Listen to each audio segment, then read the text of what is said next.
Bonjour très chers abonnés, j'espère que vous allez bien. Dans cette vidéo, je vais vous montrer comment installer Kali Linux en dual boot avec Windows 10. Dans un premier temps, vous devrez partitionner votre disque dur. Alors, qu'est-ce que vous faites? Vous allez tout simplement ici sur le menu démarrer de Windows, vous faites un clic droit. Une fois là, vous allez cliquer sur gestionnaire de disques ou gestion de disques. Donc ici, j'ai déjà plusieurs partitions comme vous voyez, mais dans cette partition, il y a mes données. Donc je vais encore réduire la partition C en faisant un clic droit et puis sur réduire le volume. En passant,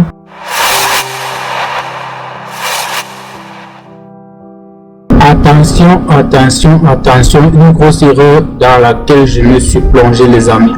Ici, vous devrez avoir juste deux partitions. D'accord, vous devez juste avoir deux partitions, hormis cette partie qui permet le démarrage de votre système d'exploitation. Vous devez avoir seulement deux partitions. Si vous pouvez le constater, j'ai fusionné mes autres partitions pour former qu'une seule partition. Là maintenant, je vais donc réduire la partition à 60 Go comme nous sommes dit initialement.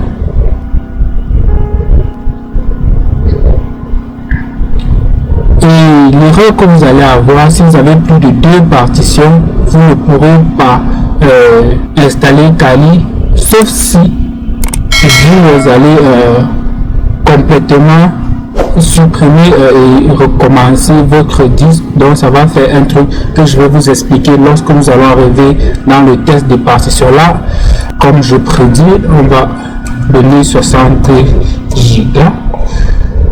Voilà.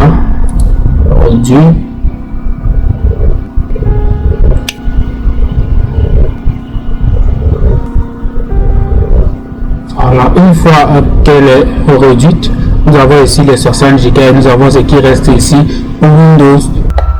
Bien, la prochaine étape à faire, c'est aller télécharger Kali. Je vais vous mettre le lien dans la boîte de description pour que vous puissiez télécharger Kali. Donc, vous devez télécharger Kali 64 ou bien 32 bits. Une fois que vous avez Kali, je vais vous montrer le setup que j'ai déjà téléchargé. Voilà le setup ici. Vous allez télécharger Kali installer. Voilà, ne téléchargez pas Kali Linux Live. Oui, vous téléchargez Kali Linux Installer. Une fois que vous allez télécharger ça, vous allez également télécharger Refux. Je vais également vous laisser le lien de téléchargement du logiciel Refux dans la boîte de description. Voilà, vous allez télécharger Refux. Une fois que vous avez téléchargé Refux, vous allez vous munir d'une clé USB de minimum 8 Go et 16 Go très recommandé, 16 Go très recommandé.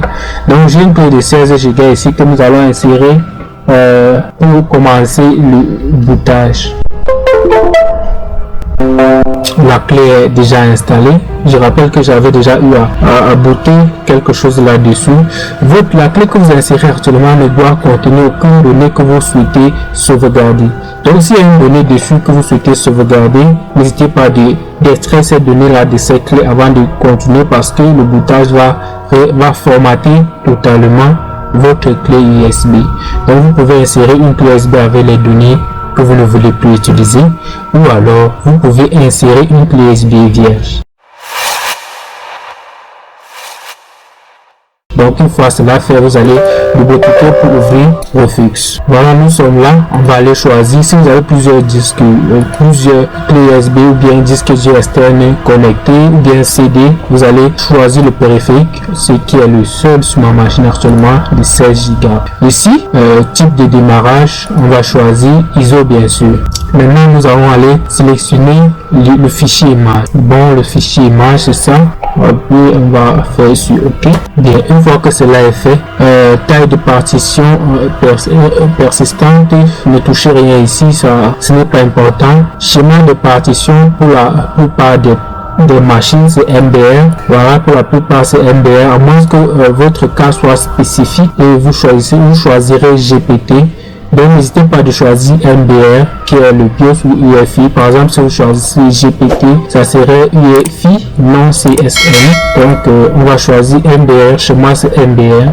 Et pour la suite, vous laissez le nom. Vous pouvez donner un nom ici. Ça serait le nom de votre machine par la suite. Voilà, système de fichiers, c'est déjà par défaut.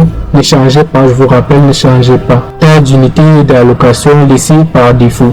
Par là, nous allons cliquer sur démarrer. Voilà, on fait sur OK.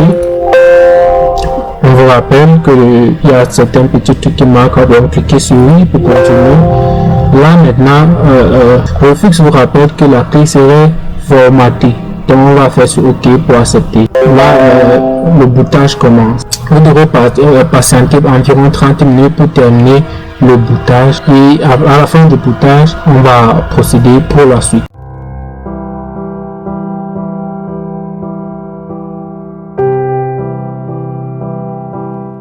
Bien là, comme je vous ai dit, nous allons continuer en ligne. Donc, nous allons continuer et on va éteindre notre PC. On va arrêter. Vous patientez que votre PC s'arrête complètement. Bien là, notre PC est éteint complètement. Vous allez réinsérer la clé USB que nous avons bootée, cette clé-ci. Nous allons réinsérer cette clé USB. Donc, on va réinsérer cette clé USB avant de démarrer la machine. Une fois que vous avez réinséré cette clé USB, renseignez-vous pour votre marque comment accéder au BIOS. Chez moi, j'ai HP, donc j'accède au BIOS en appuyant la touche F9 lorsque la machine commence à démarrer. Donc, je vais démarrer la machine en appuyant la touche F9. Il y a ceux qui veulent utiliser F2, il y a ceux qui veulent utiliser F12, il y en a qui veulent utiliser F10. Chez moi, c'est F9, comme je vous l'ai dit. Donc, je démarre la machine et puis je commence à appuyer sur la touche F9. Voilà, F9, changer l'ordre d'amorçage. Ici, chez moi, voilà le nom de la clé, PNY USB 2.0. Donc, disque dur portable, vous ne choisissez pas. Lecteur de CD, DVD, voilà, si vous choisissez au cas où vous allez booter vous avez booté votre système Kali sur un CD, DVD. D'accord, ici nous l'avons fait sur une clé USB, c'est ce qui apparaît ici. Rassurez-vous que ce soit le seul support qui soit connecté en externe. Donc, on va descendre en utilisant les touches monter, descendre du clavier, puis on va taper entrée. Voilà, vous voyez Kali actuellement. On va installer un graphical installer. Vous pouvez toujours utiliser install ici, mais vous allez installer ça un peu comme si vous étiez un programmeur. Donc, en utilisant toujours les touches du clavier, voilà, on reste sur graphical install et puis on tape entrée. Donc, je vais pas accélérer les choses pour que vous puissiez voir exactement ce qui va se passer. Là, maintenant, vous pouvez utiliser la souris de votre ordinateur. On va sélectionner la langue. Bien évidemment, c'est le français. Puis, on fait entrer. Oui, France. Je pourrais choisir autre, mais je vais choisir France. On fait sur entrée. Français. Voilà, la configuration du clavier qui est bien sûr AZERTY. Détection et montage de support d'installation.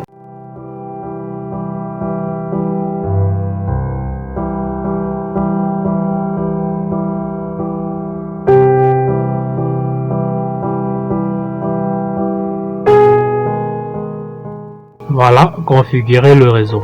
Là, nous amorçons une partie déjà, je vais dire importante. D'accord, déjà c'est une partie importante. Voilà aussi, sauf si vous avez déjà un modem. Si vous avez un modem, ça va quand même vous gêner.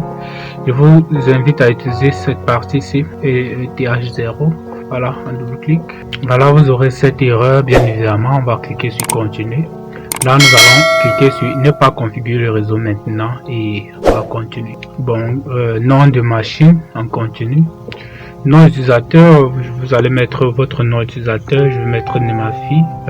Ouais, Nemafi. On tape oui, Nemafi. Un mot de passe.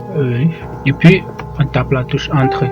Et puis vient la partie qui est la plus décisive de votre installation. Cette partie, c'est qui fait votre installation. Donc, si vous avez eu deux partitions, comme j'ai corrigé tout récemment, vous allez travailler tranquillement et on va voir comment ça se poursuit. Voilà, vous avez maintenant la partition assistée, utiliser le plus grand espace disponible. Ok. Au cas où vous avez plus de 2 partitions, vous aurez seulement les 4 options si disponibles. Et c'est l'erreur que j'ai fait pour la première fois. D'accord, on va utiliser donc assister, utiliser le plus grand espace disponible. Donc, je répète, vous devrez avoir 2 partitions. Une partition où se situe Windows et une partition non allouée. Une partition non allouée, comme nous l'avons fait, de minimum 30 Go. D'accord. Là maintenant, vous aurez ceci, on double-clique. Et puis, on continue ici. Là maintenant, c'est quelle partition on a assigné 60 Go. Donc, c'est cette partition, la partition numéro 5. Oui, terminer le partitionnement et appliquer les changements. Ok. Vous voyez le format de cette partition, c'est différent des autres formats. C'est alors pourquoi on doit laisser cette partition là en non alloué pour que Kali puisse configurer cette partition avec son format. Donc c'est ext4. Donc on va continuer. Et si vous faites l'erreur que j'avais fait une fois et j'ai perdu tellement de données, vous allez perdre toutes les données de votre disque dur interne. Là, je n'ai pas aucune donnée. Voilà mon disque où se trouve Windows. Voilà le disque de démarrage. Donc, je continue tranquillement. Continue. Oui, continue. Il faut beaucoup lire. Vous modifiez la partition numéro 5. Aucun système. Voilà. On continue. Système de fichiers journal. Voilà. Continuez avec ce qui est là-haut. Vous modifiez. Utiliser le montage. Fin du paramétrage de cette partition. On va cliquer ici. Voilà. On va faire terminer le partitionnement et appliquer les changements. D'accord. Dit. Si vous continuez, les modifications affichées seront écrites sur les disques. Dans le cas contraire, vous pourrez faire d'autres modifications. Donc, on va dire oui. Donc, les partitions suivantes seront formatées. Partition numéro 5 sur du type X. Partition numéro 6. Voilà, il n'y a vraiment rien d'intéressant dans la partition numéro 6. Et ce sont eux qui ont créé cette partition-là. Puisqu'à la base, j'avais 62 Go. Et je me retrouve avec 61 Go. Donc, il n'y a pas de problème. Donc, on continue. Voilà, l'installation du système. La partie la plus compliquée vient de passer parce que en fonction des manipulations que vous faites dans la partie qui était précédente, vous pourrez perdre beaucoup de données. Un petit geste suffit pour que vous perdez toutes vos données. Ok, et je vous ai dit, j'avais déjà eu à essayer d'installer Kali une fois sur mon disque dur interne. J'ai perdu toutes les données.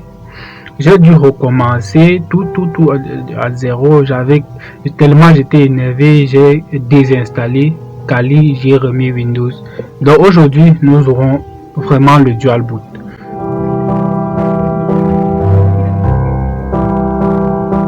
Donc je vais un peu accélérer cette partie-ci et on se retrouve pour la prochaine partie qui nécessite une action.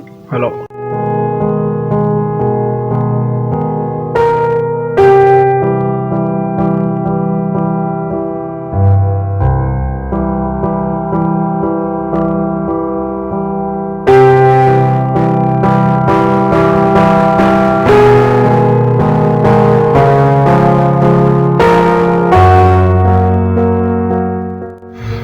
Bon, là nous allons choisir un environnement, ce que nous avons sur Android comme les thèmes. D'accord, on va choisir GNOME. Donc ce que vous voyez un peu de partout sur GNOME, on va faire continuer.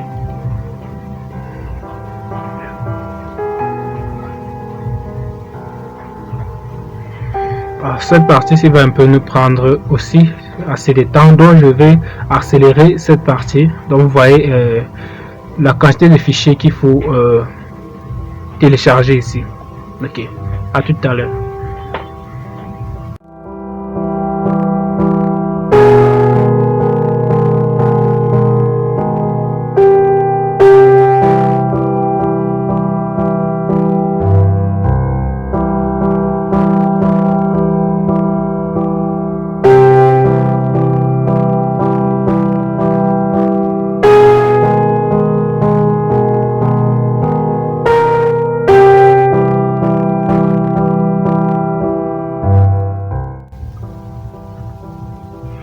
Alors, en ce qui concerne le programme de démarrage Grook, c'est un programme qui va s'installer sur votre disque principal qui va vous permettre de démarrer Kali en dual boot avec Windows.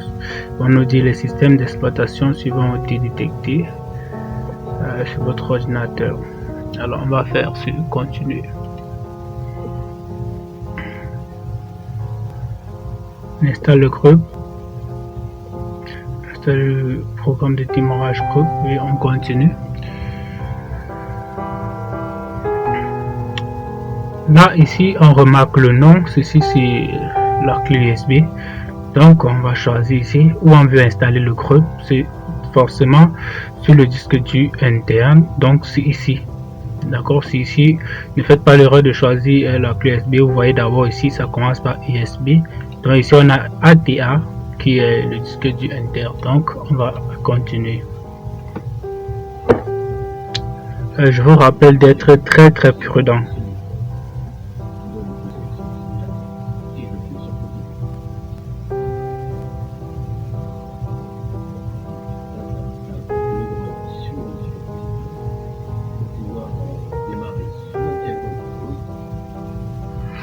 Alors cela nous permettra donc de démarrer soit Windows soit Kali, et l'installation se termine et nous attendons la fin de l'installation du Kali puisque le groupe s'est déjà installé.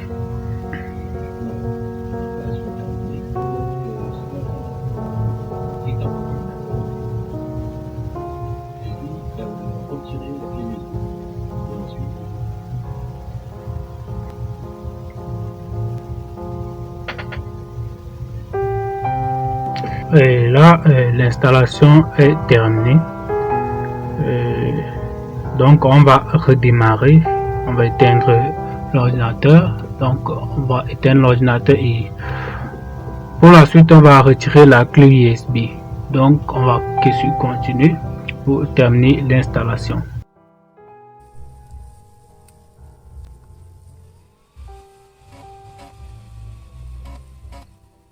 Alors on redémarre. Voilà, on a un truc comme ça, on va taper entrée en choisissant Kali GNU.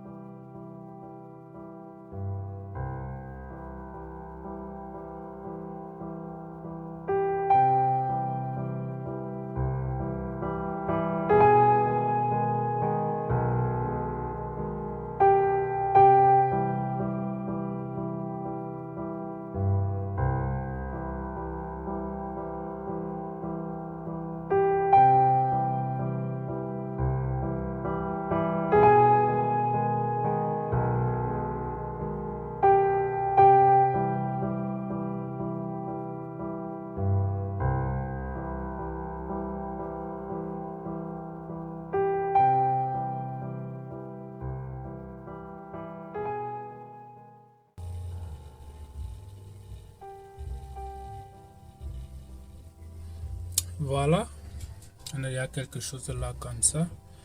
On va taper juste entrée en choisissant que c'est cet utilisateur qu'on veut avoir. Là on va entrer le mot de passe qu'on a configuré pendant que on préparait notre installation.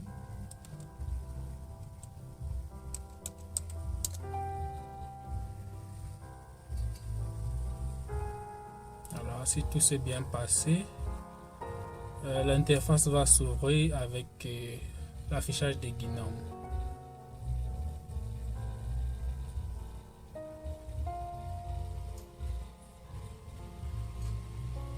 Et bien, comme vous pouvez le constater, tout s'est passé à merveille, tout s'est très bien passé.